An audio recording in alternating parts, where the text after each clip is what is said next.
aprendemos sobre a sexualidade. Nós pensaremos nesse vídeo sobre esses aprendizados que acontecem ao longo da vida, como as nossas concepções, valores e atitudes sobre a sexualidade são construídos. Muitas vezes, por serem aprendizados bastante consolidados, por serem aprendizados em que nós estamos muito imersos, muito mergulhados nessa forma de pensar, são aprendizados que parecem naturais, que é natural pensar assim, é natural sentir assim, é natural. Mas, muitas vezes, aquilo que parece natural passou por um processo de naturalização ao longo desses aprendizados, ao longo da construção dessas concepções, desses significados. Então, por isso, é tão importante a gente olhar sobre como foi que construímos nossas concepções, atitudes e valores, como foi que aprendemos sobre a sexualidade desde a nossa infância. E se a gente olha para a infância, o que é que a gente percebe? Que as crianças, geralmente, elas olham para o corpo com curiosidade. Elas querem saber sobre o corpo delas, saber sobre o corpo da outra criança, querem saber da diferença do corpo dela para outra criança, dela para uma pessoa adulta, dela para como ela vai ser quando ela crescer. Então, geralmente, as crianças têm bastante interesse, curiosidade, vontade de saber sobre o corpo. Então, elas vão perguntar, né, por que é diferente. Vamos imaginar a criança vendo um corpo adulto. Por que tem barba? Por que tem seio? Por que tem pelo? Por que é diferente, né? E também é olhando para o corpo de outra criança. Por que o meu corpo é diferente do dela? Posso tocar? Posso encostar? Posso ver? A criança, ela vai demonstrando essa curiosidade. A criança, na verdade, ela está aprendendo sobre o mundo, aprendendo sobre as experiências, aprendendo sobre as relações. E isso vai dando curiosidade nela de tudo quanto é coisa, né? Mas quando a criança pergunta das cores, dos números, dos lugares, dos bichinhos, das plantinhas, a gente vai respondendo e a gente até acha uma gracinha a fase dos porquês. Mas quando esses porquês têm a ver com a sexualidade, né? Por que eu não tenho pipi? Por que ele tem pipi? Por que meu peito não cresceu? Por que tem uma criança na barriga? Quando essas perguntas das crianças têm a ver com sexualidade, muitas vezes as reações são de constrangimento, até mesmo de repreensão, não pergunte sobre isso. Às vezes a gente até mesmo atribui à criança a malícia adulta. Ai, mas que sem vergonhice é essa? De onde veio essas perguntas? Mas dessa idade já é tarado desse jeito? Assim, né? A gente atribui uma malícia ao olhar infantil, onde o que existe lá é a curiosidade, o desejo de conhecer. Mas, se a gente for olhar a nossa reação de vergonha, constrangimento, de que absurdo, ela vem dessa idade, de quando nós mesmos éramos crianças. Nós fizemos as nossas perguntas, nós tínhamos interesse em saber mais e tivemos essas perguntas reprovadas, tivemos esse aprendizado de que é feio perguntar, não se fala sobre isso, não pode. Isso foi se incorporando, né? Há um aprendizado, então, da criança de pensar sobre o próprio corpo, as sensações, as diferenças, o desejo de conhecer, o desejo de aprender sobre o próprio corpo e o corpo de outras pessoas como um grande segredo. A criança vai percebendo que ela não pode perguntar, que quando ela pergunta, isso gera desconforto ou gera bronca.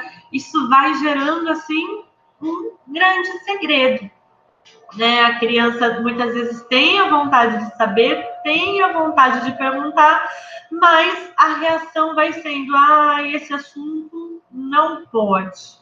Né? Como eu disse para vocês, tem crianças que vão ficando mais quietinhas, retraídas, envergonhadas. Tem crianças que, percebendo que é um grande segredo, elas podem até ver uma forma de provocação.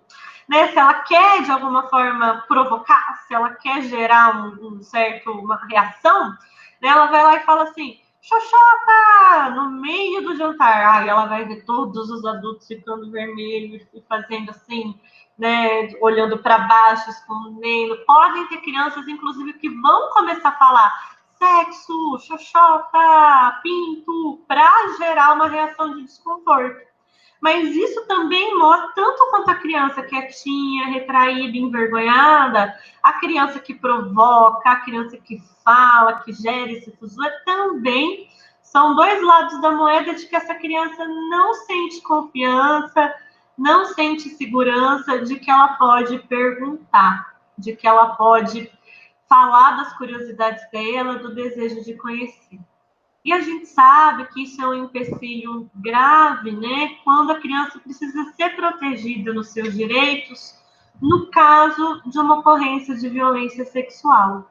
Porque se a criança aprende que ela não pode nem mesmo falar os nomes dos genitais, nem mesmo nomear o corpo dela, como que ela vai pedir ajuda quando algo está acontecendo, quando alguém pede para tocar e fala que é segredo, pede para tocar e ameaça, pede para ver. Então, assim, falar sobre sexualidade, informar sobre a sexualidade desde a infância, transmitir que está tudo bem perguntar, é algo que ajuda também na saúde e na prevenção às violências.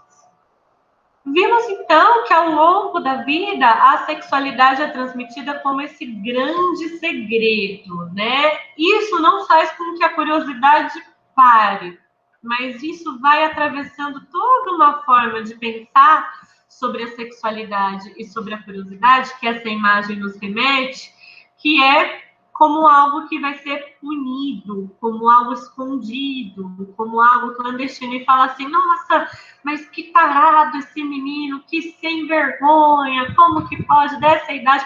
Ou então, nossa, olha que garanhão, que machão, nessa idade. Na verdade, o que está sendo feito é, com toda a nossa concepção repressora sobre a sexualidade, um olhar para as crianças como se as crianças pensassem como adultos. A criança, ela não tem um diferencial de olhar para o corpo, a curiosidade do corpo, como vinculado àquele sexo que a gente falou na aula passada, do sexo genitalizado, penetrativo. Não, a concepção da criança é autoerótica, no sentido de por que eu toco no meu corpo? Porque é gostoso. Por que eu mexo no meu corpo? Porque é gostoso. Por que eu quero olhar o corpo de outra criança? Por uma curiosidade sobre o corpo. Não tem o mesmo desejo, a mesma excitação, as mesmas fantasias adultas, de forma alguma. Então, o olhar nessa cena é um olhar de curiosidade, mas muitas vezes ele é recebido, comentado, repreendido, como se houvesse aí uma violência adulta. E não. A criança, então, ela vai aprendendo que esse assunto, quando ela pergunta, quando ela comenta, gera vergonha, gera constrangimento, gera repreensão. Mas ela sabe também que se ela ligar a TV, se ela olhar para um outdoor, se ela olhar para o celular, para o vídeo que chega no WhatsApp, vão acabar chegando conteúdos sexuais. Então, ao mesmo tempo que tem um grande silêncio sobre o assunto, os adultos evitam responder as perguntas das crianças, isso quando não punem porque as crianças perguntam, a questão da sexualidade está presente em anúncio publicitário, em novela, em filme, em reality show, e a criança vai querer saber, vai querer perguntar como que se dá o aprendizado, então. Vamos imaginar, né? Eu não sei quantos de vocês viveram a infância na época dos anos 90, então assim, A gente cresce assistindo axé e vai ralando na boquinha da garrafa e segura o tchan, amarra o tchan, e tem a banheira do Gugu, que as pessoas se tocam, se esfregam.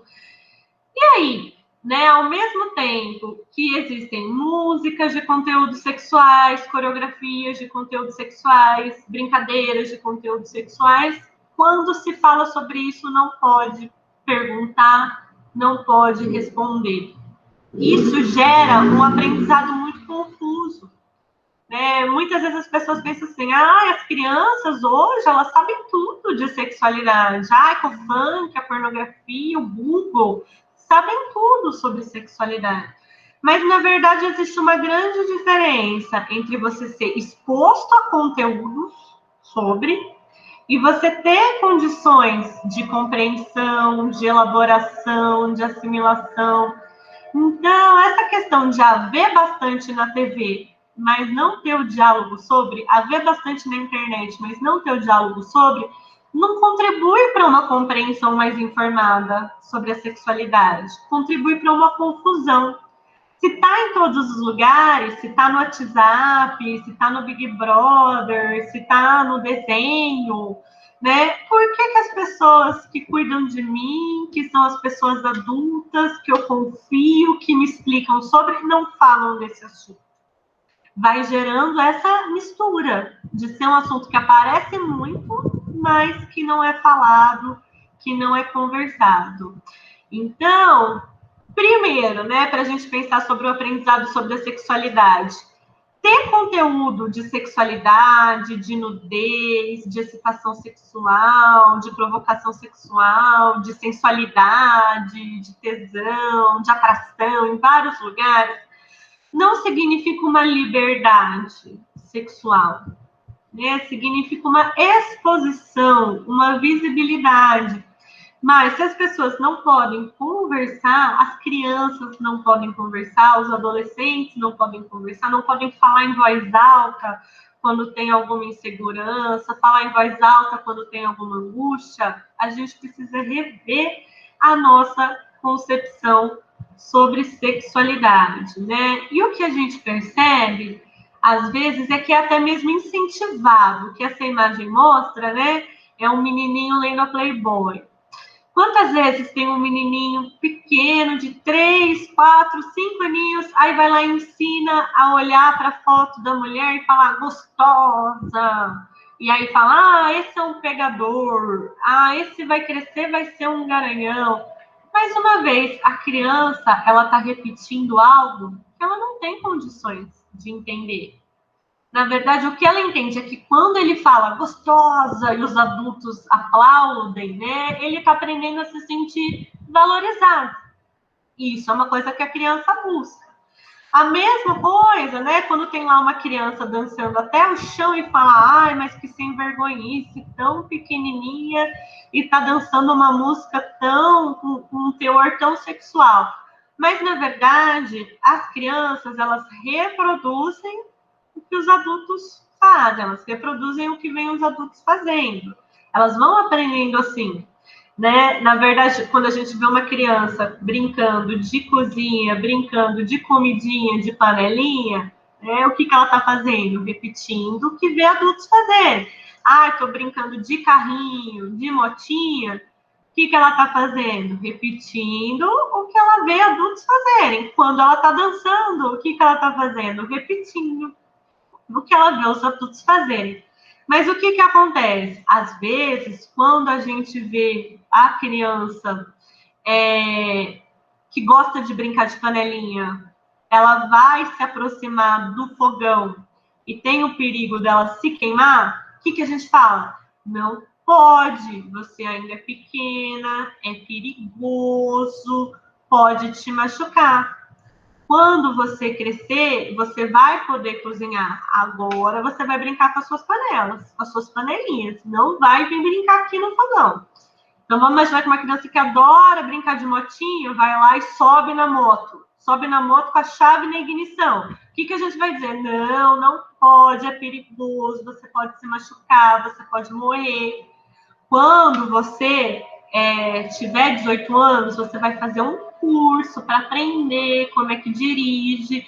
Agora não é o momento, agora é perigoso para você, não é do seu tamanho. Então, se a gente vê uma criança fazendo coisas que não são para a idade dela, que indicam riscos, que indicam algum perigo, a gente explica. No caso do fogão, no caso da moto. Mas e quando a gente vê uma criança que, por estar mexendo ali no celular, abre um vídeo pornográfico? Quando a gente está mexendo, está lá assistindo um filme, aparece uma cena de sexo, muda de canal.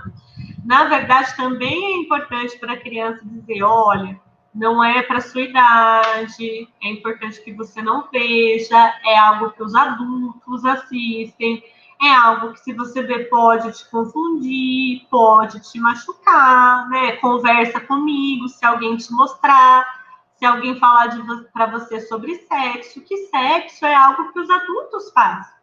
Então, caso alguém fale para você de sexo, peça para tocar em você, peça para você mostrar o seu corpo e fala que é uma brincadeira, que é um segredo, não, é importante você contar, né? Porque é alguém que está te colocando em risco. É uma coisa de pessoas adultas, né? As crianças, elas não fazem coisas que são para pessoas adultas e que são arriscadas para ela. É um dever dos adultos proteger as crianças. É uma conversa que a gente pode ter com as crianças, ao invés dessa ideia de que não se fala sobre, né? Então, enquanto quando ela está lá com a mão no fogão, a gente explica, não pode chegar perto do fogão, fogão é para adulto. Quando ela está lá com a chave na ignição da moto, não faz isso é para quando você crescer, né? Se aparece uma cena de sexo na TV, a gente troca de canal sem explicar? É importante explicar. E, ao mesmo tempo, né, como a gente está dizendo, que tem conteúdos, bastante visibilidade, bastante exposição de vários conteúdos, a gente passa ainda uma série de mensagens de que não pode falar sobre, não pode perguntar sobre. Para as meninas, para mulheres, isso é muito forte, porque para as meninas a gente diz assim, olha, juízo, hein? Não vai fazer nada, porque você tem que se dar um valor. O que é se dar o valor? Ah, não vai fazer nada, senão vão te chamar de fácil. Você tem que ser de... Como assim? Então, não se informa sobre o sexo, ao mesmo tempo de que se passa a mensagem de que o sexo é algo perigoso, é algo que pode fazer as pessoas te olharem de uma forma negativa, te olharem de uma forma prejudicial, principalmente para as mulheres, né? Se demonstra essa busca por informações sobre sexo, pergunta sobre sexo, fala, isso não é coisa de moça direita, isso lá é coisa que uma moça decente pergunte. Olha como as dúvidas vão sendo recebidas de uma forma negativa, de uma forma repressora. Ao mesmo tempo que a gente está numa cultura em que estímulos, informações, imagens sobre a sexualidade estão muito visíveis, estão muito presentes, é praticamente um bombardeio.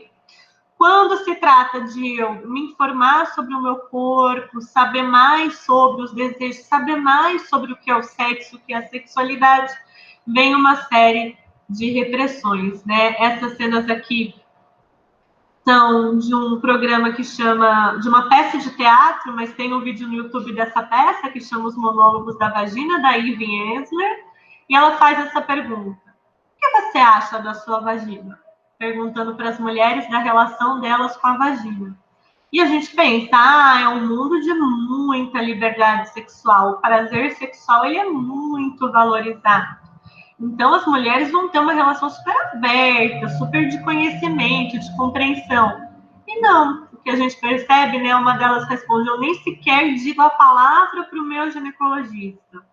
E essa mulher idosa entrevistada nunca via a minha vagina. Então, assim, o quanto a nossa relação com o corpo, com a sexualidade, ainda é de muito silenciamento, de muita inibição, de muito desconforto. Por isso é importante pensarmos como aprendemos ao longo da sexualidade, ao longo da vida. Né? As crianças, principalmente as meninas, mas não só, Existe um aprendizado muito forte do corpo como algo que tem que ser controlado, corrigido, vigiado. A questão do peso, a gente vê crianças de 5, 6 anos com medo de comer e engordar, com medo de se pesar na balança. Mais uma vez, vamos vendo todo um aprendizado sobre o corpo, sobre a sexualidade, atravessado sobre essas questões.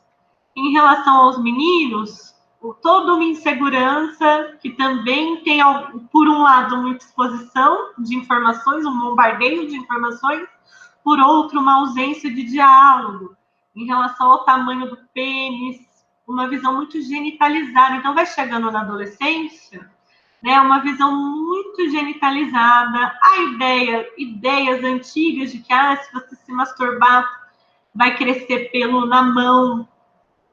A cada imagem que a gente vai vendo, a gente vai ver como a compreensão da sexualidade recebe mensagens contraditórias, concepções contraditórias. Numa mesma cultura em que a pornografia está tão acessível, em que materiais de sexo explícito são tão frequentes, os adolescentes escutam: quem se masturba vai crescer espinha, quem se masturba dá para ver pelo corpo, quem se masturba vai crescer pelo na mão. Como é necessário o diálogo sobre o assunto, com homens, com mulheres, com garotos, com garotas, para a compreensão da sexualidade não ir se construindo assim como tão cercada de segredos, de censura, de inibição, de tabu, de amedrontamento. Em relação às mulheres, ainda mais, né? A questão de tocar o corpo, de conhecer o corpo, as sensações prazerosas, é trazido de uma forma muito silenciada, como algo proibido, como algo clandestino. Então, a sexualidade ela vai sendo aprendida como ligada a proibições. Aqui tem uma tirinha que fala assim: filmes pornográficos e a Disney são responsáveis pelos humanos mais frustrados que eu conheço. Aí entre a menina, onde que está o meu príncipe encantado? Entre o menino, onde que está a minha vadia insaciável? Né? São vocabulários do filme da Disney e dos filmes pornô. Todo um aprendizado sobre sexualidade construído com referências que não se aproximam das experiências vividas, das realidades vividas, na verdade distanciam, sem que tenha um diálogo sobre isso. Os conteúdos da pornografia não se aproximam de como o sexo é vivido. Os conteúdos dos filmes românticos, dos contos de fadas, não se aproximam de como as experiências amorosas são vividas, com as suas expectativas, as suas inseguranças, as suas frustrações, a importância do diálogo, da comunicação. Para pensar como que a gente aprende sobre a sexualidade, então é importante pensar a presença de padrões e como esses padrões vão atravessando, as pessoas vão aprendendo como que eu devo ser, como que eu devo sentir, como que eu devo desejar, como que deve ser meu corpo, como deve ser meu jeito. Isso vai atravessando a compreensão sobre a sexualidade. Nós voltaremos isso em outras aulas, mas é algo para a gente ir pensando aqui, como existe um padrão. Essa imagem é exemplo de como os padrões não vão necessariamente ser transmitidos, né, de um jeito negativo, de um jeito impositivo. Mas quando a gente olha essa fotinha e fala que fofura, que cuti-cuti, a gente percebe que desde cedo, né, a gente fala para os nenês uma ideia assim: vai ser namoradinho, vai ser namoradinha, vai casar, você vai casar com quem? Quem quer ser seu namorado? A gente pergunta desde o nenenzinho, já trazendo esse padrão do casal heterossexual, da conjugalidade, do casamento, do romantismo, desde muito cedo na infância, né? Uma ideia de que existe um modelo a ser buscado, um modelo a ser alcançado. E esse modelo ele é muito atravessado por um aprendizado mais intenso de que o que importa é o sexo para os homens e um aprendizado mais intenso de que o que importa é o amor para as mulheres. E tanto para os homens quanto para as mulheres tem áreas de silenciamento, de censura, em que esse aprendizado é cercado por inibições, por restrições, sem que haja um espaço para que sejam nomeadas, identificadas, reconhecidas as nossas emoções e as nossas experiências, né? Uma ideia muito forte nas mulheres de que o importante é agradar, é buscar a aprovação, é o olhar de um homem, como se o que importasse para as mulheres fosse o que validasse, né, para eu ter algum valor, para eu me sentir aceita, valorizada, uma importância do relacionamento. Enquanto para os homens existe uma questão muito forte de que o homem que é homem é aquele que deseja sexualmente. O homem que é homem é aquele que fala de sexo, que pensa em sexo. O homem que é homem, e existe uma série, né, nesse aprendizado sobre a sexualidade, uma série de formas de atacar, provocar, ofender, humilhar, xingar, que envolvem você não é homem o suficiente. Você não é homem, você é uma mulherzinha, como se ser mulher fosse algo ruim, né? Você tem que ser homem, seja homem. O quanto isso é repressivo e o quanto isso atravessa o aprendizado sobre a sexualidade. Não as possibilidades de viver a multiplicidade, a forma aberta, mas como tem que ser, porque senão, você não é homem. Homem que é homem não faz assim. E em relação às mulheres também, uma série de ofensas e xingamentos, né? Nessa imagem aqui, as pessoas estão discutindo, essas duas mulheres estão discutindo, falando, eu só queria ter uma filha normal. Né? Como existe em meio a essas humilhações, a essas provocações, a essas ofensas, uma ideia de uma normalidade. Então, a gente aprende sobre sexualidade com muito silenciamento, sobre como são diferentes e como são múltiplas as formas de ser, e com a presença muito forte de modelos, como se todas as pessoas devessem se encaixar, como se houvesse uma normalidade na sexualidade que todas as pessoas devem se encaixar. Então, a ideia desse vídeo, gente, foi justamente a gente pensar como desde a infância o aprendizado sobre a sexualidade, ele se dá com muito silenciamento, como se a sexualidade é um assunto que não pode ser falado, como se a sexualidade é um assunto que não pode ser trazido abertamente, ao mesmo tempo que vão vindo os padrões, e padrões, e padrões. São normas, né, regras silenciosas, que não precisa ter um aprendizado dessa regra como algo imposto, mas que vai atravessando como as pessoas compreendem e significam a sexualidade. Então, a ideia da gente pensar nesse aprendizado é reconhecer como acontece a educação sexual. E a educação sexual é um processo que acontece toda a vida. E nesse processo que acontece toda a vida, são aprendidos concepções, significados, valores e atitudes em relação à sexualidade e ao gênero. A educação sexual engloba ações intencionais, quando alguém explica com a intenção de promover esse aprendizado, mas também não intencionais, né? O tempo inteiro nós podemos aprender sobre sexualidade, sem que haja necessariamente a intenção desse aprendizado. Que instâncias participam na educação sexual? As relações familiares, as relações escolares, o meio social, os meios de comunicação e outros espaços da cultura. Então, pensar nesse processo de aprendizado sobre a sexualidade é pensar o quanto esse aprendizado acontece por toda a vida. Por toda a vida, nós aprendemos sobre concepções, valores, significados e atitudes acerca da sexualidade.